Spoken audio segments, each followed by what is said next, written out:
So today's video is going to be based on Wilkinson's catalyst. Now Wilkinson's catalyst is a very important part of inorganic chemistry, and basically it features two different subtopics in chemistry, because Wilkinson's catalyst is a part of the catalysis chemistry as well as the organometallic chemistry. Okay, and in the previous years, there has been some or the other questions from the organometallic chemistry part, wherein catalysts are involved, like the Wacker process or Wilkinson's catalyst or the mosento-acetic acid pathway. So that's why I thought that I'll just do this topic really quick. So without wasting any time, let's jump into it. Okay, so now Wilkinson's catalyst, it is known for its role in alkene hydrogenation. That is addition of hydrogen across the double bonds. So an alkene basically gets converted into an alkane. Okay, this is the bottom line feature of Wilkinson's catalyst. Okay, now what is Wilkinson's catalyst? So we'll just have a look at it. Okay, Wilkinson's catalyst was the first effective homogeneous catalyst that was available. Okay, the first effective homogeneous catalyst for hydrogenation. Fine. So this is your Wilkinson's catalyst. It is a rhodium complex. Okay, rhodium triphenyl phosphine, and then we have a chloro group. Okay, so this is the Wilkinson's catalyst. Fine. Now, there are certain features that we have to know of the Wilkinson's catalyst. The first feature is that it is coordinated by 4 ligands. So it is going to be a square planar complex. Okay, so your Wilkinson's catalyst is a square planar complex. Okay, rhodium is in the +1 oxidation state. The metal rhodium is in the +1 oxidation state. It is a D8 electron system. Okay, and the last feature that is very important, it is a 16 electron complex. Okay, so rhodium is basically in the +1 oxidation state, and the geometry around it is square planar, and it is 4 coordinate. Okay, now it was the very first effective homogeneous catalyst. Okay, the very first effective homogeneous catalyst. Now, why does it play a role in catalysis? That is because this particular compound is coordinatively unsaturated. Okay, what do you mean by coordinatively unsaturated? That is, the coordination sites, some of the coordination sites are vacant, or some of the coordination sites are not yet bonded to any of the ligand. Okay, so that's why it is a 16 electron complex, and also it is square planar in nature. Okay, so since it is coordinatively unsaturated in nature, it can undergo oxidative addition. Okay, so this particular complex, that is your Wilkinson's catalyst, is known to undergo oxidative addition. Fine. So in oxidative addition, what usually happens? Your oxidation state increases by 2, and your coordination or the coordination number increases by 2 as well. Okay, so rhodium goes from +1 to +3. Okay, rhodium goes from +1 to +3, and the coordination number goes from 4 to 6. Okay, that is 2 more additional bonds are being added, or 2 more additional ligands are being added. Okay, so that is the reason, because of the unsaturation, that is a coordinatively unsaturated nature, such metals or such metal complexes can usually play the role of a catalyst.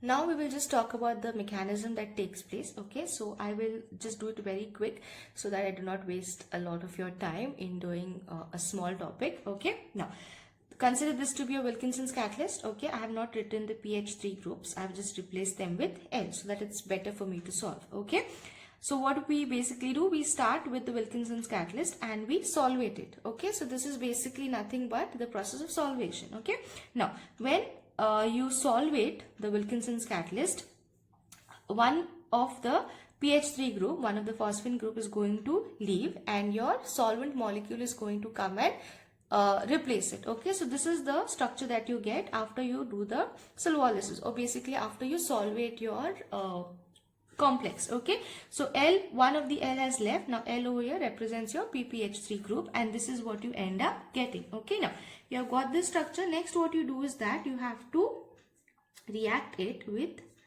let me just write down this. Next what you have to do is you react it with hydrogen. Okay, now why can this complex basically react with hydrogen? The reason I have already told you all. The reason is that it is coordinatively unsaturated, and hence it can undergo the process of oxidative addition. Okay, now I have added hydrogen. So now from a 4 coordinate system, it is going to go to a 6 coordinate system. Okay.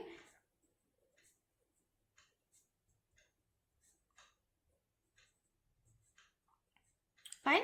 So now rhodium was 4 coordinated over here. Now it becomes 6 coordinated. Okay. So this is the second step that is going to happen. Now I have already placed my hydrogens. Yeah, I have already placed my hydrogens. The next thing that I have to do is get in my alkene, or the molecule that basically I have to hydrogenate. Okay. So I'll rewrite this structure. The next step.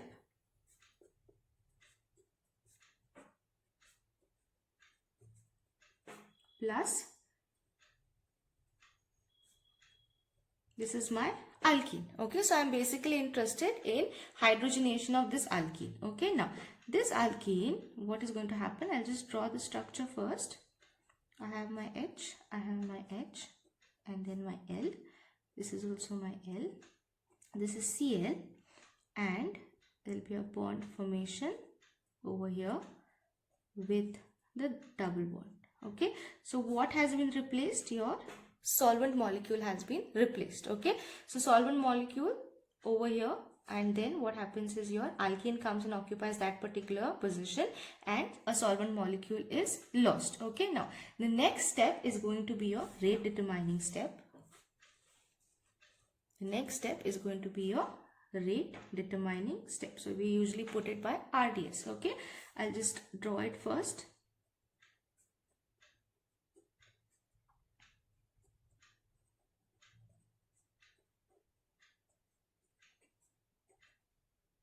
Okay, so I have my structure. Now there is basically going to be a type of rearrangement.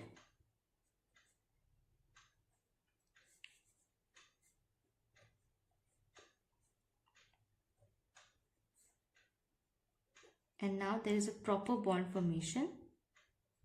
Okay, so can you all just notice what has happened over here? The hydrogen from here has transferred onto your alkene group, and there is a slight rearrangement in the geometry. Okay, so the geometry over here has actually become trigonal bipyramidal. Okay, so here it was octahedral, but now it comes to trigonal bipyramidal, and this is an important step because this is your rate determining step. Fine, so now till here we are clear. Now next what happens is that we need to transfer another hydrogen onto my substrate so that it gets completely hydrogenated. Okay, so what do? I have a solvent molecule in my reaction mixture that comes and it reacts back with your complex, giving you again the octahedral structure. So this is my S, and then I have CH2R. Okay, so the solvent molecule which was lost comes and attacks back my complex, okay, in order to give us back the octahedral geometry. Okay, and now we have the last and the final step. So I will put down the last step over here itself so that it fits on one page. Okay, last step again. Now we are just left with one hydrogen. Yeah, our substrate requires only one hydrogen in order to be hydrogenated. So finally we end up getting back our catalyst. This is the structure of our catalyst, and we get CH3 CH2R. Okay, so this is how the entire pathway takes place. So here again you all can have a look at the entire mechanism. It's very simple. First you have to just dissociate a phosphine PPH3 group and replace it with a solvent molecule. Okay, once that is done, first you have to add the hydrogen, that is your dihydrogen or the hydrogen molecule, which is going to assist in the process of hydrogenation. Once that is done, now this step happens because your complex is coordinatively unsaturated, or it is a 16 electron system, it goes to an 18 electron system. Okay, once that is done, you have to just add your substrate. Okay, now how can your substrate add over here? It has to lose something, correct? It has to lose something, so it loses the solvent molecule and your substrate comes and replaces that particular location. Okay, then you have the rate determining step, wherein there is a shift of hydrogen, or the hydrogen moves from rhodium and comes and gets attached onto your substrate. So you end up getting a 5-coordinate complex. So this is a speciality of the organometallic catalyst, that they can, from a coordination number of 4, they can actually attain coordination number 5 to coordination number 6 also. Okay. Then the last step, again I told you we had a loose solvent molecule in the reaction mixture that comes and attacks back on the metal. Okay, so we again get a 6-coordinate system, and finally the last shift, that is hydrogen at the end, gets again shifted onto our substrate, and finally we end up getting CH3CH2R. So this is basically hydrogenation. From an alkene we end up getting alkane. And another thing that is important in the process of catalysis is that you have to get back your catalyst. Okay, so we have also got back our rhodium catalyst.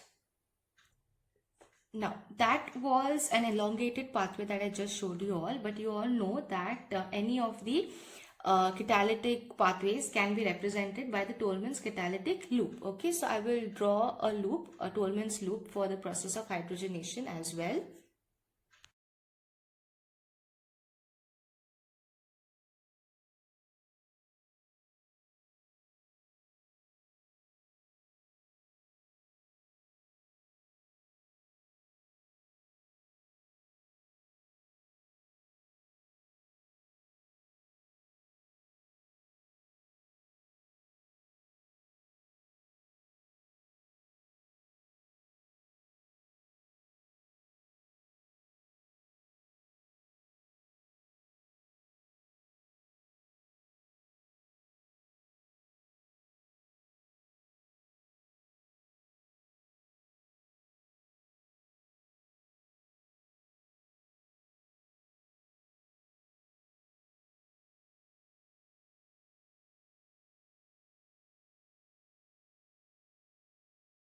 So this is nothing but your Tollmann's loop, okay, for the process of hydrogenation. So it's the same process, but it looks much simpler when you just have a look at a cyclic pathway, right?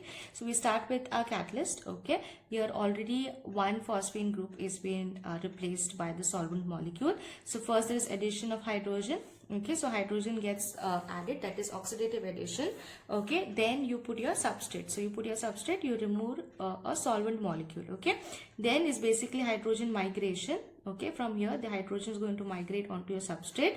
Then again you're going to add a solvent molecule so that you get a 6-coordinate system from a 5-coordinate system. Okay, and the last step is again getting back your catalyst and giving out the substrate molecule. Okay, so this is basically your Tollmann's loop for the process of hydrogenation.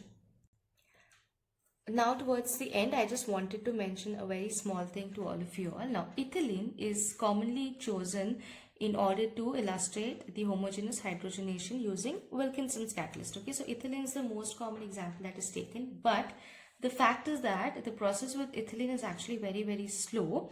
The explanation is because of the formation of a stable rhodium ethylene complex which does not readily undergo any reaction with hydrogen. Okay, I'll just repeat that.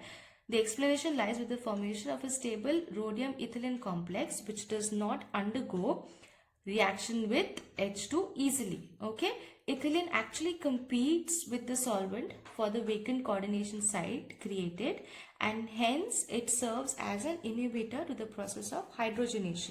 So maybe you can have a question in the exam wherein you are given a list of alkenes and you are supposed to choose the inhibitor for the process of hydrogenation. So in that case you have to go with the option that suggests ethylene, okay, because the complex formed is quite stable and it is like a competitive inhibitor. Okay, so that was the last point I just wanted to share through this video.